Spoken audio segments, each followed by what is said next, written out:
أعوذ بالله من الشيطان الرجيم بسم الله الرحمن الرحيم الحمد لله رب العالمين والعاقبة للمتقين والصلاة والسلام على أشرف المرسلين وعلى آله وأصحابه أجمعين أما بعد Ассаламу алейкум, құрметті ағайындар. Жұма намазына басып келген қадамдарыңызға Алла риза болсын. Адамның өмірінде әр уақытта бір мақтанатын заты болады. Бала кезінде адамдар ойыншығымен мақтанады. Жігіт кезінде көлігімен мақтанады. Одан 40-50 жасында баласымен мақтанады. Қанша балам бар, Құдайдың, Алланың бергені десе, көбісі айтады, 5 балам бар, екеуі студент болып жүр, біреуі жұмыс жасап жүр деп мақтанады. Ол кісі 60-қа келген кезде ата-анасының тірілігімен, тірі жүргеніне мақтанады. 60-қа келген кісілерге анаңыз бар ма, әкеңіз бар ма десең, иә, бар деп мақтанады. Ол кісі 70-ке, 80-ге келгенде немересімен, шөбересімен мақтанады. Әр уақытта қуанып мақтанатын адамдардың бір уақыты мен заты болады. Сол мақтанатын, қуанатын затымыз көп болуға Алла нәсіп етсін. Алла бүгінгі азғантай уақыттан кейін Алла бұйырса, қыркүйек айы оқу жылы басталып келе жатыр. Яғни бүгінгі жұма намазымыз сол білім жайлы. Бисмиллахир-рахманир-рахим. Құранда Нахл сүресінің 43-ші аятында «Фас'алу ахли зикри ин кунтум ла та'ламун». Білмесеңдер, білім иелерінен сұраңдар деп айтып тұр. Енді көбісі осы жерде білмесең, білім иелерінен сұраңдар деген осы аятты тек қана шариғат мақсатында қолданады. Шариғат мақсатында қолданады. Бізге дейінгі болған біздің ата-бабаларымыз «Фас'алу ахли зикри ин кунтум ла та'ламун» деген аятқа шариғатта білмеген затыңды ғұламалардан сұра деп ойлайды. Сол кезде солай болған. Енді қазір білмесең білім иелерінен сұраңдар деген аятта жалпы ол көзқараста ғана қалыптаспайды. Әшейін ғана машинаңды оңдататын болсаң, сен маманына барасың, иә? Мысалы, көлігің бұзылып қалса, сен газовиктерге бармайсың ғой. Оның оңдатуға барасың. Ауырып қалсаң, сен қайда барасың? Доғдырға барасың. Ауырып қалсаң, сен сантехникке бармайсың ғой. Әр ілім иелерінің өзінен сұра деп. Тіпті ағайындар үй салатын болсаң, үй салып атқан кезде де өз мамандарынан сұрайсың. Мына құйылғанда фундаменті қалай болу керек, тасы қалай болу керек, оның үстін қалай жабамда өз мамандығынан сұрайсың. Кезінде біздің алдымыздағыларға шариғатта сұрақтар болатын болса, білім иелерінен сұрағанда. Қазір көп адамдар шариғат мәселесіне келгенде білім иелерінен сұрамайды. Барлығы бас-басына би, бас-басына ғалым сияқты жүреді. Анау болмайды, мынау болады деген сияқты. Сондықтан қандай жағдай болған кезде де ағайындар білім иелерінен сұрау. Себебі мына мешіттің жарығы сөніп қалса, соны саған жалғап бер деп айтатын болса, бір қолыңа минус, бір қолыңа плюс ұстап аласың. Жалғайтын кезде қорқасың, иә? Қолың дірілдейді. Егер бір қателіктен мешіттің жарығының жалғап атқан кезде бір қолынан қателік кетсе, осы дүниенің оты сені күйдіріп жіберетін біліп тұрсың да? Егер сен шариғатта ахиреттік ілімде тіліңнен қателік кететін болса, дүниенің отынан қорыққандай, дозақтың отынан солай қорықса, онда адамдар шариғатта мынау болады, мынау болмайды деп фәтуа айта бермейтін еді. Себебі қазір бір кісілерден сұрайсың, білімі жоқ көп. Тек Құран оқу біледі, тәжвидті біледі, анау бола ма, мынау болмай ма десе, 7 жыл бір Бұхарада, 7 жыл бір Мысырда оқып келген адам сияқты шариғатта айтып жатады. Ағайындар, дүниенің отынан қорыққандай, ахиреттің отынан солай қорықсаң, онда фәтуа айтуға немесе бұрыс екенін айтуға кішкене тоқтайтын едім. Алла тағала біздерді білім иелері, егер білім иелеріне болмасаң, білім иелеріне итағат етуді бұйырып тұрды. Ағайындар, білесіздер ғой, білім екі адамға қонбайды. Біріншісі қандай адамға қонбайды білім? Такаппар адамға білім қонбайды. Кейбір адамдар такаппар болады ғой. Такаппар адамға еш уақытта білім қонбайды. Оларға білім қонғанмен ол білімнің ләззатын сезбейді екен да. Себебі такаппар болғандықтан да. Екінші, қандай адамға білім қонбайды? Екінші, орынсыз ұялшақ адамға білім қонбайды. Осыны сұрасам адамдар күліп жіберетін шығар, осыны сұрасам ұят болатын шығар деп ойлайды ғой. Ұялу ол иманнан, ұяла білу ол иманнан. Бірақ орынсыз ұялшақ болуға болмайды. Осы имам отыр, осы ұстаз отыр, қазір осыны сұрасам, аға, жасың 60-қа келді, осында білмейсің ба деп айтып қалса, ұят қой деп отырады ғой. Ілім алуда ұят болмайды екен, ілім алу керек екен. Бізде тек анау ұялудың шекарасын білмейді да. Білесіздер ғой, кейбір жігіттерге айтасың ғой, батыр бол деп айтасың ғой бір жігіттерге. Батырлықты ұста деп айтасың ғой. Бізде соның да шегін білмейді да. Кейбір жігіттерге батыр бол деп айтсаң, жауыз болып кетеді. Кейбір жігіттерге момин бол деп айтсаң, ынжық болып кетеді. Кейбір жігіттерге жомарт бол деп айтсаң, ысырапшыл болып кетеді. Кейбір жігіттерге үнемде, ысырап қылма, үнемде деп айтсаң, сараң болып кетеді да. Әр нәрсенің өзінің шегін білу керек дейді. Мән лә әдәбә ләху лә илмә ләху. Әдебі жоқ адамға білім қонбайды деп, осы үшінші мәселені қосып тұр. Мән лә әдәбә, әдебі жоқ адамға білім қонбайды. Естеріңізде болсын, ағайындар, сіз намаз оқисыз, сіз ораза ұстайсыз, сіз жұмаға келесіз, мешітке келесіз. Сіздің сыртқы бейнеңізде, басыңызда тақия бар, немесе иегіңізде сақал бар. Сізді тақия, сақалмен көрген кезде адамдардың ойларына не келеді? Намаз оқитын адам деп келеді да. Адамдар сізді көрген кезде намаз оқитын адам, бұл ораза ұстайтын адам деп келеді да. Егер сол намаз оқушы адам сақал қойып, тақия киіп, мұсылманның бір сипаты көрінген адам көшеде әдепсіз жүретін болса, ол адамға намаз оқитындар осындай ма деп керісінше намаздан қашады адамдар. Білесіздер ме, пайғамбар саллаллаху алейхи уассаламның заманында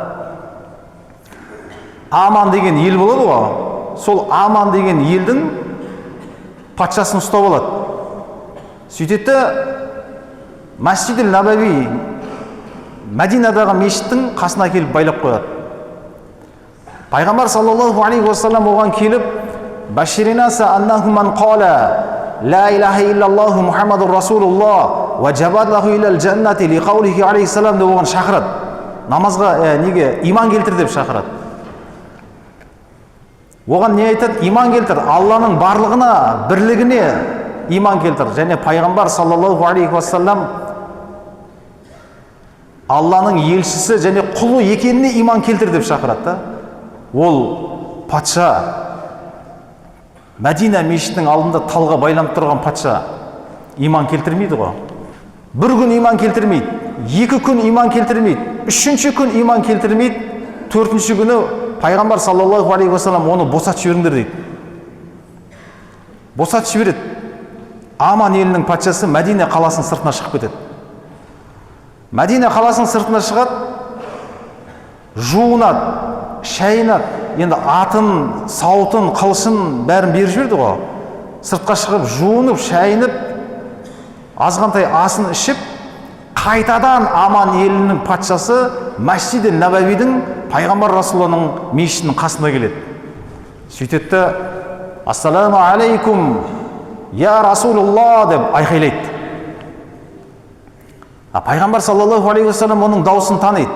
Сөйтеді, шығады, ассаламу алейкум, тафаддал, қош келдің деп Аллахның құшағын ашады ғой, былай қарағанда. Сол кезде не дейді ол? Аман елінің патшасы: ана асламту я Расулуллах, мен мұсылман болдым я Расулалла деп айтады. Сол кезде пайғамбар саллаллаху алейхи вассалам сұрақ қояды: сен 3 күн байланып тұрдың ғой дейді, сені исламға шақырғанда келген жоқсың ғой дейді, не себеппен сен исламға келдің дейді ғой. Оның 2 шарты бар деп айтады. 2 шарты бар. Біріншісі, егер мен байланып тұрғанда исламға келгенде Аман елі дейді, біздің патшамыз қорыққаннан исламға кіріп кетті деп айтады дейді. Ал мен азат болып, бас бостандығымды алып, өз еркіммен исламға келдім деп айтады.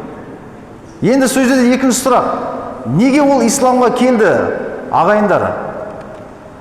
Пайғамбар саллаллаху алейхи вассалам 3 күн байланып тұрып оны шақырғанда келген жоқ қой. 4-ші күні өзі келіп исламды қабылдады. Сол кезде не дейді Аман елінің патшасы? Оған тек қана пайғамбар Расул айтты, сахабалар оған аят, хадис айтқан жоқ. Ол Аман елінің исламға келуі, ағайындар, бір-ақ нәрсе болды. Бір патшаны исламға келуіне бір-ақ нәрсе болды. Ол не болды? Сол заманда Мәсжид Набави, мешітке кіріп шығып атқан сахабалардың әдебіне ғашық болдым дейді ғой. Түсіндіңіздер ме? Мешітке кіріп шығып атқан сахабалардың әдебіне ғашық болдым дейді ғой. Қалай кіреді?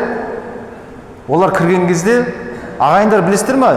Бір есікке, мына Аллаға шүкір біздің мешіттің есігі үлкен ғой, 2-3 адам кіріп шығады ғой. Ол кездегі мешіттердің есігі құттай болған. 2 адам кіріп шыға алмайды, 1 адам. 2 адам бірге есікке кеп қалса, қай жақты жіберу сүннет болады, ағайын? Қай жақты жіберу?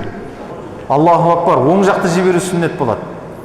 Ал егер сен оң жақта тұрсын, бірақ сол жақта жасы үлкен қарт кісі тұр, қай жақты жіберу сүннет болады онда? Оң жақты жіберу сүннет деп жас адам кіріп кете ме, әлде үлкен кісіні кіргізе ме? 2 сүннет бірге келіп тұр ғой. Үлкен кісіні кіргізу сүннет болады бұл жерде. Себебі үлкен кісі құлап қалып атса, иығынан демеп, қолтығынан демеуге үлгіру үшін да. Ағайындар, жасы үлкен кісілерді құрметтеу сүннет болады, ағайындар. Кейбір жігіттер болады ғой, үлкен әкесімен қатар кісілермен ойнап, әзілдесіп, соны мысқылдап отырады ғой, ол дұрыс емес. Сүннетке қайшы болады. Жасы үлкен кісілерді құрметтеу сүннет болады. Осы мешітке кіріп шығып атқан сахабалардың әдебіне ғашық болған Аман елінің патшасы исламға келеді. Исламға келіп қоймайды, және бүкіл Аман елін исламға алып келеді. Бір әдептің өзі да. Енді ағайын қараңыздар, сіз мешітке қанша рет кіріп шығып атсыз, көшеде жүрсіз. Сіздің осы жүрген әдебіңізден қанша адам исламға келді, ағайын, білесіздер ме? Әлде қанша адам исламнан қашып кетті сенің әдепсіздігіңнен? Ислам ол көркем мінез, әдептен тұрады. Оған көп оқып ілім алу, тақуалы болу шарт емес. Әдепті болғанда азғантай алған ілімің сенің бойыңда көріп тұрады. Алла нәсіп қылсын, біздің әдебімізден қоғамда намазға, оразаға, исламға келуге көп топ болуға Алла нәсіп қылсын, иншалла. Анас ибн Малик, сахабаны білесіздер, Анас ибн Маликтің анасының аты кім, білесіздер ма? Кім біледі? Анас ибн Малик, жасы ең ұзақ өмір сүрген сахаба. Осы жердегі бір футболистің айтатын болсақ, анасының аты кім десек, енесінің атына дейін жаттап алған ғой біреулер. Анас ибн Маликтің анасының аты Румейса деген болған. Білесіздер ғой, пайғамбар саллаллаху алейхи вассалам исламды қазынасын ашқан кезде, бүкіл сахабалардың бәрі қаражатын, нанын апарып берген кезде, бір әйел келеді ғой: я Расулулла, ислам дініне қызмет жасауға менің байлығым да жоқ, менің қауқарым да, наным да жоқ, бірақ мына бір баланы исламға қызмет жасасын деп береді ғой. Сол бала кім? Анас ибн Малик, осы сахаба. Кім біледі? Пайғамбар Расулуллахның қасында Анас ибн Малик неше жасында барған? Аллаху акбар, 8 жасында барған. 8 жасында қасында қызмет жасаған. Енді хадис осыдан келеді. Қала Расулуллах саллаллаху алейхи вассалам, пайғамбар саллаллаху алейхи вассалам айтты: "Мән хараджа фи талабил илми". Ағайындар, алдымызда қандай күн келе жатыр? Қандай ай келе жатыр алдымызда? Қыркүйек келе жатқан жоқ па? Қыркүйекте не болады, ағайын? Сабақ басталады, иә? Университетте оқиды, колледжде оқиды, мектепте оқиды. Осы ілім жөнінде айтып тұр ғой бұл жерде. Мән хараджа фи талабил илми. Кім бір шәкірт айтып тұр ғой бұл жерде. Бір шәкірт үйінен шығып, хараджа талабил илми, қадам басып ілім іздеп шықса деп айтып тұр ғой.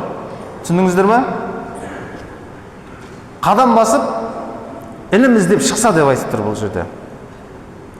Фи талабил илми кана фи сабилиллахи хатта ярджиа. Яғни ол адам, студент, шәкірт, университетке, мектепке, колледжге шығып, білім алып, үйіне қайтып келетін болса дейді, соның әрбір басқан қадамы дейді, дін үшін деп айтты дейді.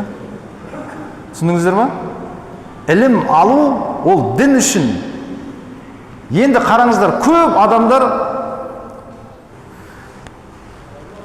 адамдар ойлайды, медреседе оқыса, Нұр-Мүбаракта оқыса, немесе қарилықта оқыса, дін үшін деп ойлайды. Ағайындар, олай емес. Сен мықты заңгер оқысаң, еліңді заңмен қорғап шықсаң, мықты доғдыр, врач оқуын оқысаң, оны да еліңді амандығын, саулығын, денінің саулығын ойлап шықсаң, ол да дін үшін. Себебі елге пайдасы тиіп атқан адам дін үшін деп тұр ғой бұл жерде. Енді қараңыздар, ағайындар, бір студент, шәкірт шалғайдан қалаға келеді оқуға, иә? Кана фи сабилиллахи хатта ярджиа, яғни бұл жерде кім ілім іздеп шықса. Енді осы жерде жас жігіттер отыр ғой, студенттер оқып отыр ғой. Осы жерде бір нәрсені айтып тұрды. Бір шәкірт, студент қалаға оқуға түседі.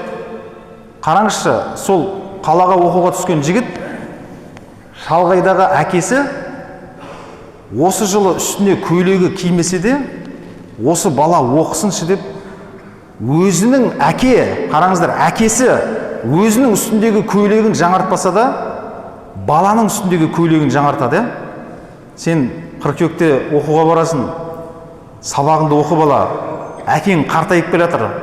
Ертең қартайған кезде осы отбасымызды ризықтандырып, отбасымызды сүйрейтін сенсің деп айтады. Әкесі баласына айтады. Енді анасы нан жейді, тамақ ішеді, балаға нан береді. Өзі сол нанға май жақпаса да, бала қарны тоқ болсын, ілім алып жүргенде де нанына май жағып, анасы нан береді. Енді қараңыздар, ағайын, егер сол бала қалаға келіп, оқуға келіп, уақытын босқа өткізіп, оқымай жүрсе, босқа өткізіп, оқымай, жұмыс жасап, қыдырып, әкесінің маңдай терісімен тапқан дүниені шашып, ол әкесінің адал болған ризықын темекі тартып, арақ ішіп, кальян шегіп жүрсе, ол бала бірінші кімге қиянат жасап тұр, ағайын? Кімге қиянат жасап тұр бала? Ата-анасына қиянат жасап тұр ғой, анасының нанына қиянат жасап тұр ғой, оқымай жүр ғой бала. Әкесінің берген қаражатына қиянат жасап тұр. Сол бала ілім алып жүрген кезде ата-анасына қиянат жасаған бала, ертең ел басқаратын болса, онда елге қиянат жасайтын бала болады ол. Егер ол бала оқып, ілім алып, ата-анасының хаққысын өтеп жүрген болса, ертең ол жұмысқа тұрып ел басқаратын болса, ол елінің қамын жейтін жігіт болады, нанын ұрлап жейтін жігіт болмайды. Қазір қандай? Елдің қамын жейтін жігіттер емес, елдің нанын ұрлап жейтін жігіттер пайда болып жатыр. Неге? Себебі ол студент кезде ата-анасының нанына қиянат жасаған студент болған да. Сондықтан баланы оқытып жатқан кезде, бала, сен кетіп баратсың, мен қарапайым телефон ұстаймын, саған қатардан қалмасын деп айфон алып бердім, әкеңнің тапқан табысына қиянат жасама бала деп, баласына әке, ана ақыл айту керек. Анаңның тапқан нанына қиянат жасама деп. Енді қараңыздар, иқра бисми роббика лази халақ, Құранда Алланың атымен оқы деп бұйырып тұр да. Енді кейбір діннің дұшпандары айтады, мұсылмандар оқымайды дейді. Олар намаз оқиды, ораза ұстайды, жүре береді дейді. Мұсылмандар оқымайды, олар ілімге қарсы деп айтады. Ағайындар, ең алғашқы аят иқра, оқы деп түсіп тұр ғой. Исламда оқу керек. Енді қазір кейбір жігіттер, мысалы, бәрімізде қыз өсіріп жатыр, бәрімізде бала өсіріп жатыр. Менде 3 студент оқытып отырмын қазір да. Көп жігіттер қызы өседі ғой, 11 бітіреді да, көбінде оқуға медресеге береді. Медресеге береді, ол медреседе 3 жыл, 4 жыл оқиды, тек әке мойнындағы несін түсіру үшін медресеге оқытады да, дипломын алғаннан кейін тұрмысқа шығарып жібереді да. Мен аманатымнан құтылдым деп ше. Ағайындар, сіздер білесіздер ме? Осы қалада намаз оқитын, орамал тағатын стоматолог қыздар жоқ қой. Білесіздер ме осыны? Стоматолог қыздар жоқ. А сен стоматологқа апарасың, бір әйел немесе ер адам қарайды да. Ағайындар, қыздарыңызды оқытыңыздар. Тек қана медресемен шектелмеңіздер. Медресені оқытыңыз ба, стоматологияға түсіріңіздер. Қызың намаз оқитын, орамал тағатын стоматолог болсын, мықты стоматолог болсын. Шыны керек. Намаз оқитын жігіттер әйеліне орамал таққызып намаз оқытады. Босануға келген кезде, білесіздер ме, 70-60 қанша пайыз екен білмеймін, бірақ көбінде ер адамдар босандырады. Қазір бізде намаз оқып, ораза ұстайтын, орамал тағатын, намаз оқитын гинеколог қыздар жоқ, әйел босандыратын қыздар жоқ бізде. Оқытыңыздар, мықты намаз оқитын, орамал тағатын, мықты юрист қыздар жоқ бізде. Тек қана біз Құран жаттасын деп, немесе тек қана бұл емес, 2 жолды бірге алып жүру керек. Ол тұрмысқа шығады, жігіт жұмыс жасайды, ана қызға мешіттен сабақ беруге орын болса болды, болмаса болады, үйде отырады. Қоғамда мықты укол салатын, мықты юрист болатын, мықты IT саласында бітірген нелер жоқ. Оқытыңыздар қыздарыңызды, мықты стоматолог қылып шығарыңызшы. Көп елге пайдасы бар. Білесіздер ме? Имаму Абу Ханифа рахима Алланың шәкірттері болғанда, сол имаму Абу Ханифаның рахима Алланың 2 мықты шәкірті болады ғой. Кім біледі соны атын? Аллаху акбар. Имаму Абу Юсуф, сосын имаму Мухаммад деген. Естулеріңіз бар ма? Абу Ханифа рахима Алланың ең мықты 2 шәкірті болған. Имаму Абу Юсуф, имаму Мухаммад. Енді қараңыздар, имаму Абу Юсуф өте бай болған. Бай болған соншалықты сабақ беруге келген кезде, қазіргі тілмен айтқанда бренд киім киген ғой. Келет, киімі жоқ шәкіртке киімін шешіп беріп кететін болған. Ертесіне қайтадан қымбат бренд киімдер киіп келеді да, сабақ алуға келген шәкірттердің ішінде әлсіз болғандарға киімін кигізіп кететін болған да. Енді ол кездегі брендтер болған. Қазір де брендтер бар ғой, Қандай брендтер бар қазір? Энрико Маринелли, Виталий Рич деген брендтер бар ғой, Осы жаққа келіп тілім келді, соған бар ғой мен. Сіз Энрико Маринеллиден 200 мың теңгеге костюм шалбар сатып алсаңыз, бір жұмаға келгенде бір мұқтаж болған адамға кигізіп кете алмайсыз, Өзіңіз алсыз ғой, бірақ сіздер көбісіміз не ғой, ондай киімді мешітке киіп келмейді ғой, тізе шығып кетеді деп, оны тек тойға киеді ғой көбісі, Жұма намазы ғой ол деген бар ғой, жұма намазында әдемі киініп келу керек қой. сен тойға шақырса әдемі киініп келесің ғой, ассалатул хайрун минаннам, намазға кел деп шақырып жатқанда, Алла сені қонаққа шақырғанда қалай болса солай келесің да. Енді имамы Абу Юсуф сондай бай болған, имамы Мұхаммад өте кедей болған, су сатып алатын ақшасы болған. Бір күні имамы Мұхаммад келе жатса қатты шөлдейді. Шөлдегені соншалықты су сатып атқан кісіге келіп, ассаламу алейкум, маған су беріңізші деп сұрайды. Сөйтсе, су, бір кесе су, бір дирхам тұрады дейді. Ол кісі айтады, имам Мұхаммад, дирхам жоқ дейді. Дирхам жоқ болса су жоқ дейді. Дирхам болса су бар дейді. Сол кезде имам Мұхаммад ол кісіге не дейді? Оқыған ғалым кісі ғой, имам Мұхаммад не дейді? Сіз маған шариғаттан бір сұрақ қойыңызшы дейді. Соны жауап берем, соны хаққысына су беріңізші дейді да. Ол кісі не дейді? Не қылам мен сен шариғаттағы сұрағыңды, жауабыңды дейді да, керек емес дейді. Ол шөлдеген күйде имам Мұхаммад кетіп қалады. Ана кісі сауда жасайды да, ана кісі қатты байып кетеді ғой. Байып кеткен жігіттер, осы отырған қалтаңызға 50 миллион теңге қалтаңызда болса, қандай сезімде боласыз, ағайындар? Теңселіп кетесің ғой, Егер иман ақыл күшті болса, сен байлығыңды иман ақыл басқарады. Егер иман ақыл әлсіз болса, байлық онда сенің иманыңды басқарады. Көп жігіттер 50 миллион теңге қалтаңда болатын болса, адамдар теңселіп кетеді ғой. Өз-өзін жоғалтып қояды. Сөйлеген сөзі де 570-ің глушитель сияқты шығады, гүр-гүр етіп, Ақшасы жоқтар қасқан 2/1/6 жай шығады, Анау байып кеткенде не дейді? Әйеліне айтады ғой, ей бәйбіше, не сатып алып берейін дейді ғой. Көбінде байып кеткен жігіттер, бәйбіше қалайсың? Не зат алып берейін? Ана енеме бір көйлек алып берсек қайтеді деп, ана жағымда анау, Енді байып кетеді, әйеліне не алып берейін? Алтын ба, үй ма, тұлпар ма, не алып берейін? Қалайсың ба? Уаллахи деп айтайын. Егер алып бере алмасам, 3 талақ түссін, аспандағы ай мен жұлдызды алып берем. Алып бере алмасам, талақ түссін, уаллахи деп айтып жібереді ғой. Әйел не дейді? Ойбай, отағасы, аспандағы ай мен жұлдызды алып бере алмайсың. Уаллахи деп ант бердің, енді талақ түсетін болды ғой деп қатты жылайды. Анау сол кезде есін жинайды ғой. Ағайындар, уаллахи деп айтты, талақ түсе ме, түспей ме? Үндемейсіңдер ғой,